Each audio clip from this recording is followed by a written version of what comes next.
Welcome to the second tutorial of the Tenderloin Technology Lab series of Microsoft Word 2010.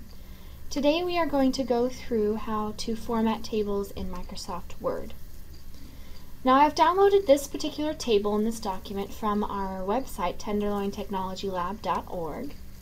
And if you want to download the table from our website, we have a link, number one, to the website itself and to a tutorial to see how to download the document off of the website in the bubble on the screen. You can click on those links, but what I would suggest is to pause the tutorial and try and recreate this table on your own in a blank Word document using the information from our first tutorial of the tables series. So the first thing we're going to go through on how to format and change our table is how to add rows and columns to this table. It's very easy. The first step, of course, is to be sure that you're clicked inside of your table. In order to do that, I have to single click into my table and my cursor comes up, and that's how I know I'm working inside of my table. Now to add rows and columns, it's also very simple.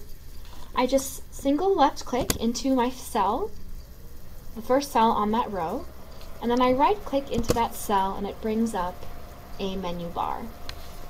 I go down to where it says insert, and it says I can insert rows above, rows below, and columns to the left and to the right. So we're going to insert rows above, and it inserts my row above my first row.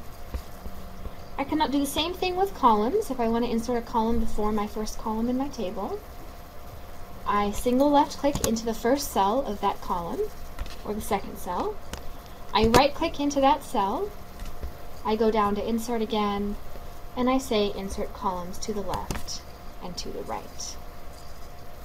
I'm also going to insert a row below my last row, so again I left click into the first cell of my last row, so my cursor moves down there.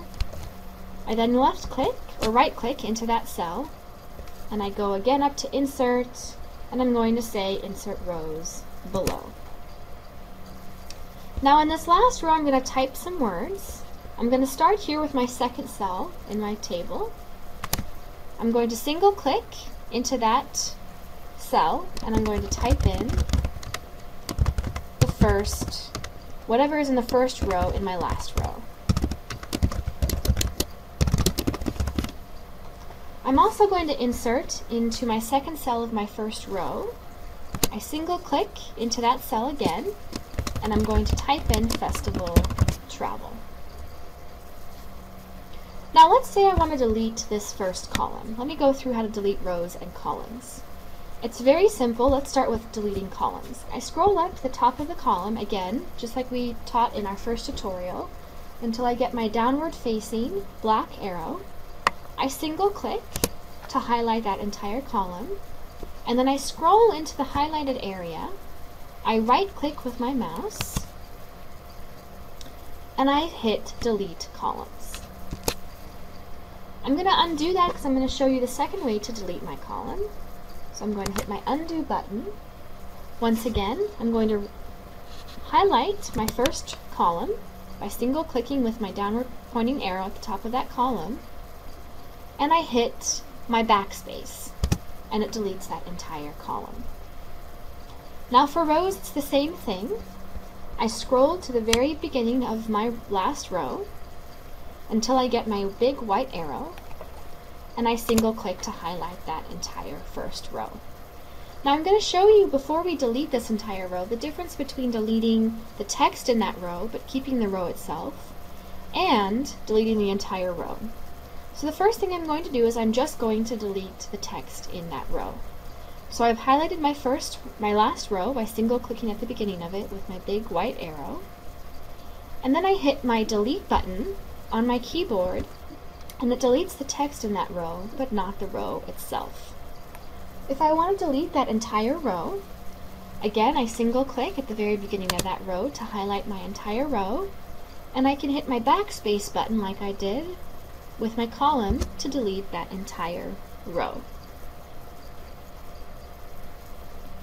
The next thing I'm going to do is I'm going to show you how to center the text in the first two rows in their individual cells. So you'll see here they're aligned at the left, but I want to go ahead and center them.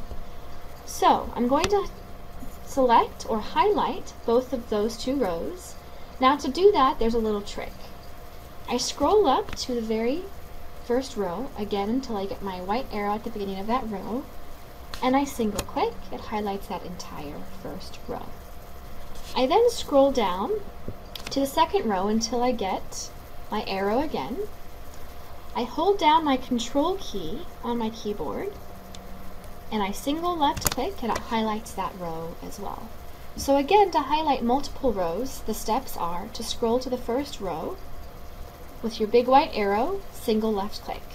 You scroll to your next row, you hold down your control key on your keyboard, you single left click again at the beginning of that row, and it highlights that row as well. Now I've highlighted my first two rows.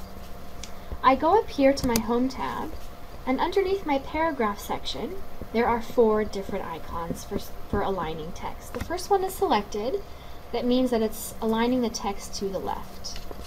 My next option is to center my text. My third option is to align my text to the right. And my last option is to justify, which means it's going to align the text at the left margin and to the right margin. But what we want is to center it. So I'm going to scroll to the second option, and I'm going to single click, and it centers the text in those first 2 rows. Now the next thing I'm going to do is this first row, I want to have one single cell in that first row instead of 5 single or separate cells. That's what we call merging. So to merge our cells, of course I have to select the cells that I want to merge, so my first step is to select those cells. So I'm going to use the second way to highlight my entire first row. I scroll into my first cell until I get my cursor symbol. I'll single left click and hold, and just like you would in a Word document, I scroll over to highlight, and I continue to scroll over until the first entire row is highlighted. I then scroll into my highlighted area again. I single right click, and my menu bar pops up again.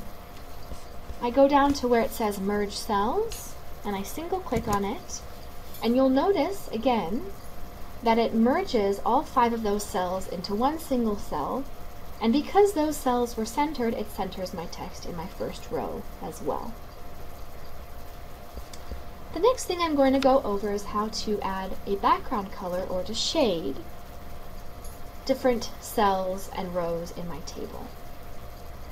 So I'm going to single click again into my first row, so my cursor is blinking. And what I'm going to do is I'm going to highlight or select several rows to shade at once. So again, I scroll to the very beginning of my first row until I get my diagonal pointing white large arrow. I single click, and it highlights that entire row. I then scroll to the second row. I hold down my control key on my keyboard, and when my white arrow is at the beginning of that second row, I single click. I can then scroll down to my fourth row, and while holding down my control key, again, I single click, continue to hold down my control key, scroll to the 6th row, and I can highlight that row as well. Now what I want to do is I want to scroll again back into the highlighted area of one of those rows. I right click into the blue highlighted area, and I go down to Borders and Shading in my menu options. Now my Borders and Shading window pops up, and I have 3 different tabs, but I'm going to start with my Shading tab. So I click on where it says Shading, and then under where it says Fill, next to where it says No Color, I click on that, and I can select a color that I want to shade it, and I single left click on the color, I make sure it's the right color, and I hit OK. And you'll notice that it shades those cells that I have selected. The next step I'm going to go through is how to add a border to my table. So my first step to adding a border is to select my entire table. And if you remember from our first tutorial, what I want to do is I scroll over my table, And again, you'll notice in the upper left-hand corner there is a four-sided arrow. I scroll with my mouse until I have those matching symbols on top of each other. I single left click and it shades my entire, or it highlights my entire table. I then scroll somewhere in the highlighted area. I right click with my mouse, and again I left click on my borders and shading option. Now this first tab, I'm going to click on it. It says borders, and this means a border for my table. Now there are 5 different settings, so I'm going to explain a little bit about all of these 5 settings. The first one is to have no border around your table. My second option is to have a box border, which means it's going to have a border around my entire table, but it's not going to show any of the grid lines or the lines separating the cells in my table. My next option is all. I can have a border both around my entire table, and the border will be applied to the grid lines inside of the table. I can also, underneath my grid option, I can have a border around my entire table, and I can also keep the grid lines within my table. My last option is my custom option, and I can create a custom border. So I'm going to select my grid setting. So I single left click on my grid setting, and then I go here to my style options, and I can scroll through and select a different style border. I'm going to select a double line. I can also change the color by clicking where it says automatic and choose my color. And I can also change the width of the line by clicking on the arrow next to the half point and selecting a thicker border. It then gives me a little preview of what it's going to look like here, and I click OK, and it creates a border around my entire table, and it keeps the grid lines within my table as well. Now the last thing we're going to go through with this tutorial is how to create or apply a design in your table.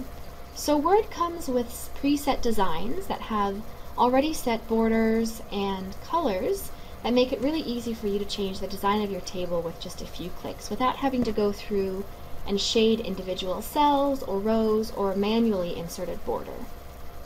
So what I do is I make sure I'm clicked inside of my table anywhere, and then under my Table Tools option here in my menu bar, I click on my Design tab. And you'll notice in the center of my Design tab there is a Table Styles option. If I scroll to the bottom right hand corner of that Table Styles and click on the arrow with a line above it, it brings up an entire menu option of different tables. And as I scroll over the different options, it gives me a preview of what my table is going to look like. So what I do is I just find a table style that I like, and I single left click on it to apply it to my table, and you have a preset design for your table in your blank Word document.